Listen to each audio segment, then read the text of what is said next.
Police बड़ सफलता 13 लाख टंका लुट घटना रे 2 अभियुक्त गिरफ तदंत जारी।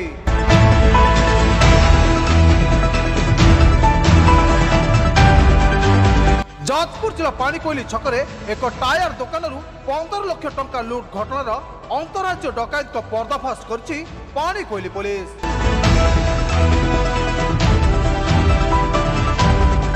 सूचना मुताबक पाणीकोइली छकरे थिबा पार्वती टायर दुकान मालिक प्रियव्रत दास गत 1 तारिख दिन 11टा समय पार्टी पेमेंट पर स्थानीय स्टेट बैंक 7,16,000 टंका उठाई एवं पूर्वर दुकान में 5,70,000 टंका रही मोट 12,86,000 टंका दुकान में रही बेले किसी समय प्रियव्रत बाहर को जाते किंतु दुकान में प्रियव्रत बापा उपस्थित रही।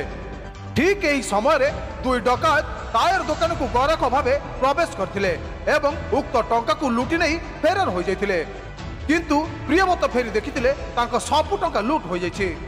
घटना को नहीं प्रियव्रत दास पाणीकोइली थाना रे एक एतला दायर करथिले। तेबे एतला को आधार करी एसडीपीओ लक्ष्मीधर स्वाई निर्देशन क्रमे पाणीकोइली थाना अधिकारी रंजित कुमार महांती 4टी टीम गठन करी तदंत आरंभ करथिले। चलित मास 1 तारिख आमर अभियोगकारी प्रियरंजन दास तांकर पाणीकोइली छकरे हर पार्वती टायर दुकान गोटे अच्छी उक्त दिन प्राय 11टा साढ़े 11टा समय से आमर पाणीकोइली स्टेट बैंक को जाइए। पाणीकोइली स्टेट बैंक रु 7,16,000 टंका से बैंक रु उठेकी आनिक आसते एवं तांकर दुकान रे 5,70,000 थिला समुदाय मिसिकी 12,86,000 टंका से बैग रे रखिथिले तांकर पार्टी पेमेंट करिए बेली।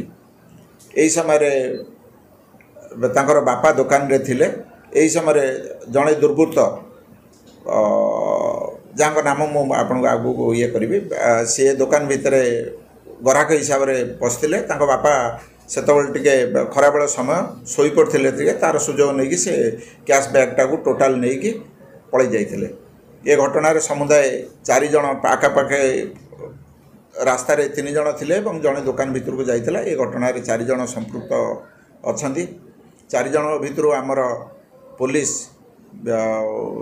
4टी टीम करी आमर स्थानीय पुलिस 4टी टीम करी बिहार छत्तीसगढ़ आउ यूपी रे एमपी 4 जगह आमर टीम जाइए कंटिन्यूअस रेड करी तांकर सेमान मध्यरु 2 जन को आमर धरिबारे सफल होइचंती।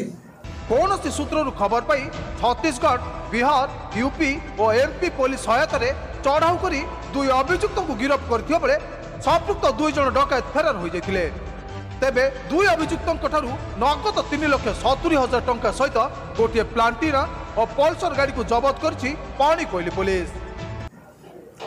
कुंदन बेली पिला ठारू 3 लाख टंका जबत होइछि एवं उदयन ठारू 70,000 टंका जबत होइछि 3,70,000 जबत होइछि। वर्तमान भी आमर पुलिस टीम अछंती रेड रे अछंती 2 जगह एमपी रे अछंती एवं बिहार रे भी मध्य अछंती रेड चली आउ 2 जन आसामी की धरिया पे एवं अवशिष्ट पैसा रिकवरी करिया पे आमर टीम वर्तमान अछंती। एमानकर ग्रुप बंजार टाइप रे एमाने बुली बुली लोकेट करंती एमाने बैंक पाखरु फॉलो करचंती फॉलो करके घटना घटाइछंती। आ छड़ा सेमानकर अगस्ट मासरे प्रीवियस मंथ रे गोटे राउरकेला रु मध्य सेमाने गोटे 90,000 टंका गोटे छिनताई करसंती सेमती बैंक रु आला बेले एवं ब्रह्मपुर रु 3,50,000 टंका भी मध्य करसंती। से कनेक्शन रे 2टी केस होइछि एवं सेठिकार पुलिस सेमाने आसिके एवं अभियोगकारी भी मध्य आसिकी आखिर को देखिसंती चिन्हट करसंती एवं आमे अन्य आसामी की खूब शीघ्र धरिबू एवं अवशिष्ट पैसा जहाँ अच्छी रिकवरी करने आमर उद्यम बर्तमान जारी रही अछि। खाली एतिकी नुहे एई अंतरराज्य डकायत माने गत अगस्ट मासरे राउरकेला 90,000 टंका और ब्रह्मपुर 3,50,000 टंका लुटिथिबा स्वीकार करछथि।